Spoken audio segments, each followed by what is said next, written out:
एक वक्त था जब बॉलीवुड में हीरो स्क्रीन पर रोता था और घर की बातें दरवाजों के भीतर ही रहती थीं। लेकिन अब कहानी बदल चुकी है। अब घर की आवाज़ भी माइक पहनकर बैठती है और दर्शक कमेंट सेक्शन में जज बनकर बैठ जाते हैं। ये कहानी है सुनीता आहूजा और गोविंदा की, एक ऐसे रिश्ते की जो दशकों से साथ में हैं, लेकिन पिछले कुछ सालों से सुर्खियों के केंद्र में आ गए हैं। लगभग डेढ़ पौने 2 साल का समय ऐसा रहा है।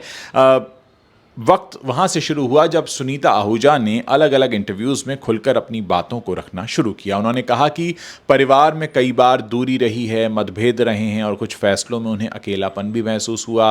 उनकी बातों में पहले तो दर्द दिखाई दिया, तंज भी दिखाई दिया और एक बेबाकी भी दिखाई दी जो आज के डिजिटल दौर को बहुत पसंद आती है। फिर उनके क्लिप्स वायरल होने शुरू हुए, उनके बयान जो थे वो ट्रेंड में आने लगे, उनकी हर लाइन पर रील बनने लगी। धीरे धीरे लोग उन्हें सिर्फ गोविंदा की पत्नी के रूप में नहीं बल्कि एक अलग आवाज़ के तौर पर भी देखने लगे। उनका अपना ऑडियंस बेस तैयार हो गया। कुछ लोग उनके साहस की तारीफ कर रहे थे तो कुछ कह रहे थे कि निजी बातें इस तरह से पब्लिक नहीं करनी चाहिए थी। पर सच्चाई ये है कि डिजिटल प्लेटफॉर्म पर सच्चाई से ज़्यादा ज़रूरी है सुनाई देना। अब बात करते हैं गोविंदा की सफाई की। जब बात ज़्यादा बढ़ने लगी तब गोविंदा भी सामने आए। उन्होंने कहा कि उन्होंने हमेशा परिवार को प्राथमिकता दी और वो लगातार इस तरह के इंटरव्यूज़ दे रहे हैं जहां वो अपनी बात को रख रहे हैं। उन्होंने ये भी याद दिलाया कि अपने करियर के शिखर पर भी उन्होंने कई ऐसे मौक़ों को छोड़ा जहां पर उन्हें परिवार के साथ खड़ा होना था। जब 90 के दशक में वो सुपरस्टार थे तब वो लगातार काम कर रहे थे लेकिन घर की जिम्मेदारियां भी निभा रहे थे। उनका कहना था कि त्याग एक तरफा नहीं होता, हर रिश्ता दोनों से कीमत मांगता ही है। उन्होंने ये भी इशारा किया कि जो बातें बाहर कही जा रही हैं उनकी अपनी सच्चाई है, लेकिन हर कहानी के दो पहलू होते हैं। एक और बात मैं यहाँ पर कहना चाहूँगा कि मीडिया ने, सोशल मीडिया के एल्गोरिदम ने कुछ अलग ही कहानियां गढ़नी शुरू कर दी। आज का दौर अलग है। पहले विवाद जो थे वो अखबारों की सुर्खियां बनते थे, अब विवाद कंटेंट बन जाता है। एल्गोरिदम को भी इमोशन चाहिए, गुस्सा, दुख, शिकायत, बवाल, और जितनी निजी बात खुलकर सामने आए उतने ज़्यादा व्यूज़ आने लगते हैं। सुनीता आहूजा की बेबाकी ने लोगों को जोड़ा, गोविंदा की सफाई ने उनके फैंस को एक्टिव किया। सोशल मीडिया फिर दो हिस्सों में बढ़ गया। एक तरफ सहानुभूति थी, दूसरी तरफ वफादारी थी और बीच में खड़ा था एक रिश्ता जिसे लोग बहस का विषय बना चुके थे। बहुत से लोगों को दुख हुआ कि घर की कहानी निकल कर क्यों चौराहे पर आई, लेकिन जब आ ही गई थी तो लोग उस पर कॉमेंट भी करने लगे। मैं आपको 90 के दशक की याद दिलाना चाहूँगा। 90 का दशक जब गोविंदा का नाम ही बॉक्स ऑफिस पर सफलता की गारंटी था। उनकी कॉमिक टाइमिंग, उनका डांस और उनकी एनर्जी ने उन्हें सुपरस्टारडम दिया जिस पर उन्होंने करीब 20 साल से ज़्यादा राज किया। उस दौर में परिवार के लिए समय निकालना उनके लिए आसान नहीं था। उनका कहना है लगातार शूटिंग, आउटडोर शेड्यूल्स, इंडस्ट्री का दबाव, ऐसे में घर में अगर दूरी आई हो तो वो सिर्फ भावनात्मक नहीं बल्कि परिस्थिति जन्य भी तो हो सकती है। पर सवाल यह है कि क्या परिस्थितियां रिश्तों को समझा देती हैं या दिल अपने हिसाब से हिसाब मांगता है? उनका असली संघर्ष क्या था? ये लड़ाई सिर्फ बयानबाजी की नहीं, ये लड़ाई है पहचान की। जब कोई महिला कई सालों तक एक सुपरस्टार की पत्नी के तौर पर जानी जाए और फिर एक दिन अचानक वो अपनी आवाज़ बनाना चाहे तो वो आवाज़ थोड़ी तेज़ भी हो सकती है। और जब कोई सुपरस्टार अपने संघर्ष और त्याग को कम आंका हुआ महसूस करे तो उसकी सफाई भी भावुक हो सकती है। दोनों पक्षों की अपनी अपनी सच्चाई है, दोनों अपने अपने दर्द के साथ खड़े हैं। खबरें तमाम तरह की आईं, तलाक तक बात पहुंची, फिर ये कहा गया कि तलाक का फैसला वापस हुआ, तमाम तरह की चीज़ें हुई।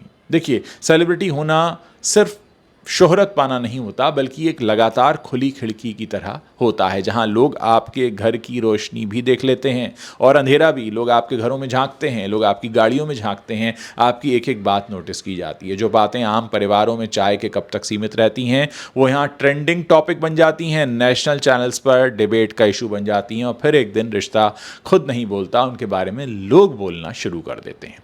अब तमाम लोगों ने यह भी कहा कि क्या ये एक स्ट्रैटेजी थी। कुछ लोग कहते हैं कि सुनीता आहूजा ने नेगेटिव बोलकर अपना यूट्यूब चैनल खड़ा कर लिया, कुछ कहते हैं कि उनकी सच्चाई थी। पर एक सच ये भी है कि आज के समय में बेबाक होना भी एक ब्रांड है और विवाद सबसे तेज़ मार्केटिंग टूल कहलाता है। अगर आपने कोई कंट्रोवर्सी खड़ी की है तो फिर लोगों का ध्यान आपकी तरफ तेज़ी से जाता है। वैसे भी social media is all about controversies.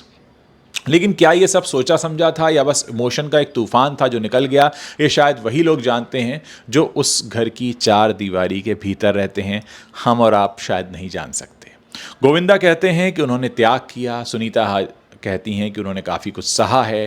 त्याग और सहना दोनों में फ़र्क है। त्याग स्वेच्छा से होता है, सहना अक्सर मजबूरी में होता है। फिर ये कहानी जिस तरह से सामने आई उससे गोविंदा की इमेज को एक झटका भी लगा। रिश्ते में तो दोनों होते हैं, कभी एक ज़्यादा होता है, कभी दूसरा कम होता है, पर जब सालों का हिसाब किताब अगर एक इंटरव्यू में कोई खोलना चाहे तो भावनाएं फिर शब्दों से बड़ी हो जाती हैं। अब सवाल यह है कि हम कहते हैं हीरो, हीरो मतलब नायक, तो क्या बहुत सारे लोग कुछ इन घटनाक्रमों से सीख रहे हैं? ये कहानी सिर्फ एक परिवार की नहीं है, ये असल में आज के दौर की कहानी है, जहां लोग रिश्तों से ज़्यादा उनके नैरेटिव पर ध्यान देते हैं, जहां निजी दर्द भी पब्लिक डिबेट बन जाता है और जहां हर कोई अपनी साइड ऑफ द स्टोरी रखना चाहता है। हर कोई कहता है कि भाई ये तो हमारे साथ गलत हुआ, फलां कहता है आप मुझे समझा नहीं गया। लेकिन मुद्दा ये है कि पति पत्नी की बातें जब खुले चौराहे पर होने लगती हैं और आम लोग जो उनके घर में कभी उनके साथ नहीं रहे अपनी राय देने लगते हैं तो मामला क्या होता है वो आपने देख ही लिया।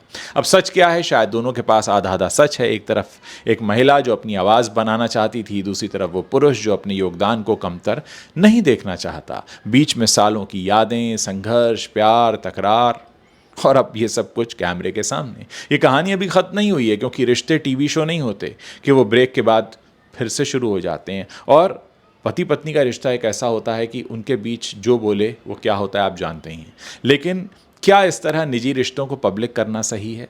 क्या त्याग की कोई गिनती होनी चाहिए? किसने कितना त्याग किया? क्या आप इसे तोल सकते हैं? क्या डिजिटल पहचान रिश्तों से बड़ी हो सकती है? आप किसे सही मानते हैं? और क्या आप सच कभी पूरी तरह आपको लगता है इस तरह से सामने आ पाएगा इन इंटरव्यूज़ के ज़रिए, या हर कहानी अपने अपने फ्रेम में पूरी होती है? आपको लगता है कि अभी भी लोगों को पूरा सच नहीं मालूम? क्योंकि जाहिर है किसी के घर में क्या हो रहा था वो शख्स ही बेहतर जानता होगा। लेकिन हाँ, जिस तरह से कहानी सामने आई और उसके बाद फिर सोशल मीडिया पर चैनल शुरू हुए और एक नई तरह की शुरुआत हुई, उसको देखकर लोगों को लगा कि कहीं ऐसा तो नहीं कि पब्लिक को एक मसाला दिया गया हो ताकि पब्लिक उसके बारे में चर्चा करे और उस पर चर्चा करते करते एक चेहरा उभर कर सामने आ जाए और फिर वहाँ से एक डिजिटल कंटेंट क्रिएशन की जो पूरी की पूरी प्रोसेस है वो चलने लगे। आप सभी जानते हैं कि यूट्यूब हो या कोई भी सोशल मीडिया हो, वहाँ पर कंट्रोवर्सी बिकती है और अगर कोई मशहूर नाम अपनी ज़िंदगी के बारे में खुलकर बोलने लगे तो लोगों का इंटरेस्ट और बढ़ने लगता है। क्योंकि जैसा मैंने आपको बताया कि एक पब्लिक फिगर की घर की खुली खिड़की में हर कोई